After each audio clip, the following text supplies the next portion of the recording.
Hello दोस्तों, आज मैं लेके आ गया हूँ बायोलॉजी क्लास 12 का सबसे महत्वपूर्ण क्वेश्चन जो कि आपकी पेपर में आने की बहुत ज़्यादा संभावना है। तो इसे आप ज़रूर पढ़िएगा। चलिए शुरू करते हैं। यहाँ देखिए, हम आज बताने वाले हैं पुष्प का सचित्र वर्णन कैसे करें, तो जो कि 4 नंबर में ज़रूर ही पूछेगा। तो यहाँ देखिए, अगर पुष्प का अनुदैर्घ्य काट के बारे में पूछे तब भी यही लिख देना है। तो यहाँ देखिए, हम पुष्प के जो है सचित्र वर्णन कैसे करते हैं इसके बारे में पूरा डिटेल से पढ़ेंगे, तो स्किप करके मत देखिएगा। तो यहाँ देखिए, पहले हम इसके भाग के बारे में, जितने इसके भाग हैं, मुख्य भाग हैं, उसके बारे में पढ़ेंगे। तो यहाँ देखिए, पुष्प के मुख्यतः 4 भाग होते हैं। तो इसके जो है 4 ही भाग होते हैं। तो यहाँ पहला देखिए बाह्य पुंज, और दूसरा है दल पुंज, और तीसरा है उमंग, और चौथा है जयांग। तो इसकी क्या है, ये चारों मुख्य भाग हैं, और मुख्य भाग हैं ये चारों, और इसके कुछ सहायक भी भाग होते हैं। पहले हम क्या करते हैं, इसके जितने सहायक भाग हैं उसको पढ़ लेते हैं, उसके बाद हम बारी बारी से मुख्य भाग को भी पढ़ लेंगे। तो यहाँ देखिए, पहले हम इसके सहायक भाग, यहाँ देखिए, यहाँ से लेके यहाँ तक जो शाखा है ये क्या है, हमारी सहायक भाग है। तो इसको इसको क्या कहेंगे, इसे कहेंगे वृंत। वृंत, अब वृंत किसे कहते हैं, तो यहाँ देखिए, पुष्प से जुड़ी हुई डंठल को ही हम क्या कहते हैं, वृंत कहते हैं। और यही आगे चल के क्या करता है, पुष्पासन का निर्माण करता है। यहाँ देखिए, ये क्या है, यही देखिए जो गोल सा है, इसी को पुष्पासन कहते हैं। ये हो गया हमारा पुष्पासन।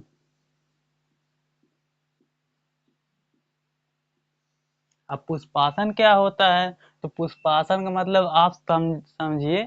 यहाँ देखिए, पुष्पासन यानी जिस पर संपूर्ण पुष्प बैठा हो उसी को ही पुष्पासन कहते हैं। तो आप यहाँ समझ ही गए होंगे। जैसे देखिए, राजा का सिंहासन यानी राजा, राज सिंहासन। राज सिंहासन का मतलब हो जाएगा राजा का सिंहासन, राजा जिस पे बैठता हो उसी को क्या कहते हैं, राज सिंहासन। उसी तरह ये हमारा है पुष्पासन, यानी कि पुष्प का आसन, पुष्प जिस पे पूरा बैठा हो उसी को ही पुष्पासन कहते हैं। तो अब यहाँ पे आप समझ गए होंगे। यहाँ देखिए, पूरा का पूरा पुष्प इसी पे, इसी के सहारे है। तो अब ये हो गया हमारा क्या है, सहायक भाग है। अब हम इसके जितने मुख्य भाग हैं उसको पढ़ते हैं। हमारा यहाँ पे देखिए, पहला क्या है, बादल पुंज। ये हमारा क्या है, मुख्य भाग है। तो इसे हम पढ़ेंगे पहले। यहाँ देखिए, बाह्य पुंज का मतलब ये है जो क्या है, बाहर की तरफ हो उसे ही क्या कहते हैं, बाह्य पुंज। यानी जैसे यहाँ देखिए, बाह्य पुंज का क्या कार्य होता है, तो बाह्य पुंज जो है, जब पुष्प क्या होता है, कली की अवस्था में होता है। जैसे यहाँ देखिए, यहाँ देखिए, ये देखिए क्या है, ये छोटी सी, यहाँ देखिए ये क्या, कली है। अभी कली की अवस्था में, ये इसमें अंदर ही फूल है। तो जब तक ये कली की अवस्था में रहता है तब तक क्या आता है कि ये बाहरी दल जो है इसके भीतरी चक्र का रक्षा करता है, और इसे प्रकाश संश्लेषण द्वारा क्या करता है, भोजन भी प्रदान करता है। तो आप यहाँ पे समझ गए होंगे कि इसका कितना महत्वपूर्ण कार्य है। जब जब फिर यहाँ देखिए, आप यहाँ देखिए, जब यहाँ देखिए, जो है फूल थोड़ा निकल गया तो यहाँ बादल पुंज क्या है, इधर उधर से क्या है, थोड़ा लटक गए हैं। जैसे फूल और खिलेगा, तो जैसे यहाँ देखिए, यहाँ एक फूल है, यहाँ देखिए, इसके जो है एकदम देखिए, एकदम नीचे आ गया है सब। मतलब कि ये फूल खिल जाता है तो इसका कोई काम नहीं रहता है। तो जब तक ये फूल कली की अवस्था में रहता है तब तक क्या करता है, इसके जो है भीतरी चक्र का रक्षा करता है, और प्रकाश संश्लेषण द्वारा इसको भोजन भी प्रदान करता है। तो आप यहाँ समझ गए होंगे कि इसका कितना महत्वपूर्ण कार्य है। तो हम अब अगले अगले टॉपिक की ओर बढ़ते हैं। तो यहाँ देखिए, हमारा दूसरा है मुख्य भाग, दल पुंज। दल पुंज यानी कि जो क्या है, दल पुंज के भीतर रहता है उसी को हम क्या कहते हैं, दल पुंज। जैसे यहाँ आप देखिए हमारा क्या है, बाह्य दल पुंज हो गया। अब इसके अंदर ये था, अभी अभी ये अंदर था। अब देखिए ये पूरा बाहर है, तो इसको हम क्या कहते हैं, इसी रंग बिरंगी पंखुड़ियों को ही हम क्या कहते हैं, दल पुंज कहते हैं, जो कि रंग बिरंगी होती हैं। यहाँ पे देखिए, जैसे यहाँ पे देखिए ढेर सारी क्या है, रंग बिरंगी पंखुड़ियां हैं, इसी को हम दल पुंज कहते हैं। यहाँ पे देखिए रंग बिरंगी इसलिए होती हैं ताकि ये ढेर सारे कीड़े मकोड़ों को आकर्षित कर सकें, इसलिए।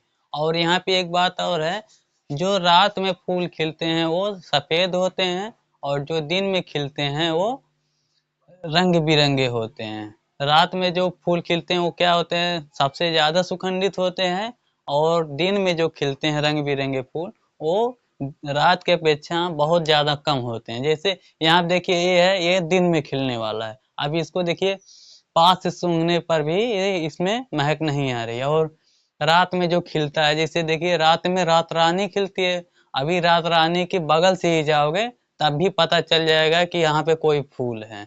वो इसलिए रात में ज्यादा सुगंधित होती है। अब देखिए रात में सुगंध के ही द्वारा वो कीड़े मकोड़ों को अपने पास बुलाती हैं, और दिन में जो है ये रंग बिरंगे इसलिए होते हैं, ये अपने रंग के ही कारण कीड़े मकोड़ों को अपने पास बुलाते हैं। अभी देखिए रात में किसी को आप इशारा करके ऐसे बुलाओगे तो आपको वो रिस्पॉन्स कोई देगा, नहीं देगा। जब तक आप उसे बुला के नहीं कहोगे तब तक वो नहीं बोलेगा। तो इसीलिए देखिए रात में वो सुगंध के कारण बुलाती है, और ये दिन में रंग बिरंगे होते हैं इसीलिए। तो अब ये हमारा दलपुंज जो है खत्म हुआ। अब इसके बाद देखिए हम पढ़ते हैं उमंग और जयांग के बारे में। यहाँ देखिए उमंग जो होता है वो हमारा क्या होता है, पुष्प का नर भाग होता है, और जयांग जो है पुष्प का मादा भाग होता है। तो यहाँ देखिए पुष्प के पुष्प के भी 3 भाग होते हैं। पहला यहाँ देखिए, यहाँ से देखिए ये जो है, यहाँ देखिए टेढ़ा टेढ़ा सब है यहाँ पे, यहाँ तक ये सब क्या है, पुष्प का नर भाग है। और यहाँ पे देखिए यहाँ से लेके यहाँ पे जो सूंड की तरह है, ये क्या है, पुष्प का मादा भाग है। अब यहाँ पहले हम देखेंगे पुष्प के नर भाग को। यहाँ देखिए पुमंग है, पुमंग के 3 भाग होते हैं। तो यानी यहाँ पे देखिए यहाँ से लेके यहाँ तक, इसको क्या कहेंगे, यहाँ से लेके यहाँ तक इसको कहेंगे पुंकेसर।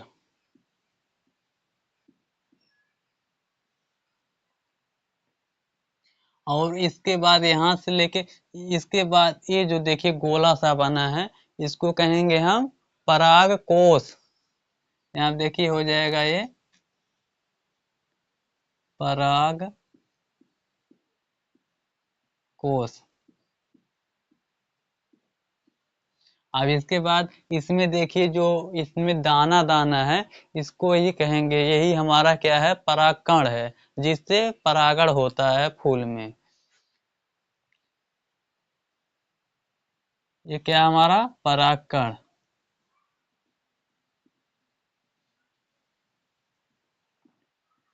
यही देखिए हमारा क्या है, पुष्प के नर भाग का 3 भाग है, इसे कहेंगे पुष्प का नर भाग।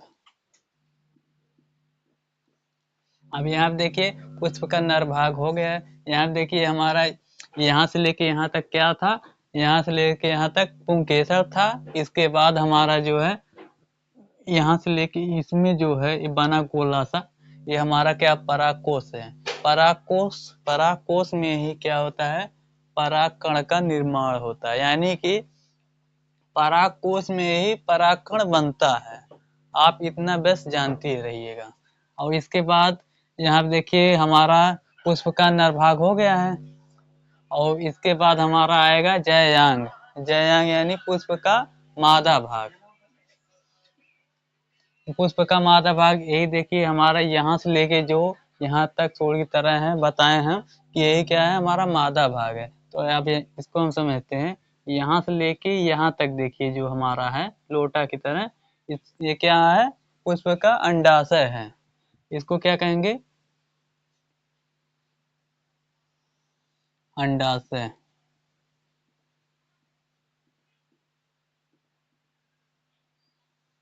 अब इसके यहाँ तक देखिए हम क्या हो गया, पुष्प का अंडाशय। अब इसके बाद यहाँ से लेके यहाँ तक जो पतला सा है इसको क्या कहेंगे, वर्तिका। ये क्या हो गया, वर्तिका। अब यहाँ से लेके यहाँ तक देखिए वर्तिका हो गया। अब सबसे काग्र वाला मतलब सबसे ऊपर वाला भाग हमारा हो जाएगा क्या, पुष्प का वर्तिकाग्र। इसको क्या कहेंगे, वर्तिकाग्र।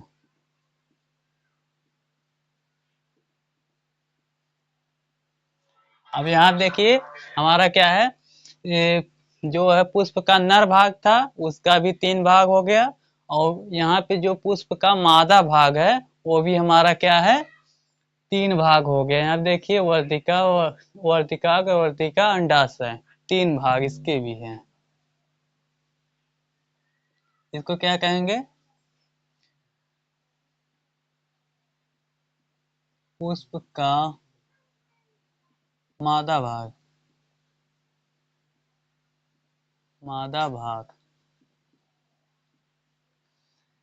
इन तीनों को क्या कहेंगे, पुष्प का मादा भाग। अब यहाँ देखिए हमारा यहाँ से लेके यहाँ तक क्या है, ये पुष्प का अंडाशय है। इसके बाद यहाँ से लेके यहाँ तक हो जाएगा वर्तिका, और सबसे ऊपर हो जाएगा वर्तिकाग्र। और यहीं पे वर्तिकाग्र में ही जब यहाँ पे देखिए पुष्प जो रंग बिरंगे होते हैं, ये कीड़े मकोड़ों को आकर्षित करते हैं, तो क्या करते हैं वो इसलिए नहीं बुलाते हैं कि आके हमारा रस ही चूसे। तो यहाँ देखिए इसका भी फायदा होता है, जब यहाँ पे कीड़े मकोड़े आते हैं तो यहीं पे थोड़ी रहते हैं, ये पूरे पुष्प पर घूमते रहते हैं। तो जैसा कि यहाँ देखिए परागकण सारा भरा है, तो जब यहाँ पे जाएगा तो उसके पैरों में क्या होंगे, लिपट जाएंगे। आप देखते होंगे कि मधुमक्खियों को देखिए जब पुष्प पर बैठती हैं तो उसके पैरों में ढेर सारे परागकण लगे रहते हैं, तो वही यही होते हैं, यही परागकण होते हैं। अब यहाँ पे देखिए यहाँ पे परागकण लग गया है। अब यहाँ पे जो वर्तिकाग्र है, तो जब यहाँ तक जाएंगे तो यहीं पे जो है परागकण को क्या करता है, वर्तिकाग्र ग्रहण कर लेता है। यानी कि यहाँ पे जब ग्रहण कर लेगा तभी परागण होगा। तो बस आप लोगों को इतना ही इसमें लिखना था और कुछ नहीं। अगर पेपर में आ जाएगा तो बस ऐसे ही चित्र बना के और यहाँ पे जो हेडिंग है सारी हेडिंग डाल के उसमें लिखना है, ना कि ऐसे ही बना के कर सकते हैं, लेकिन अगर इसमें अगर कर देंगे हेडिंग बना के तो और भी अच्छा रहेगा। तो अगर आप लोगों को हमारी वीडियो अच्छी लगी हो तो कमेंट लाइक ज़रूर कीजिएगा, ताकि और भी वीडियो हम जल्द से जल्द ला सकें। धन्यवाद।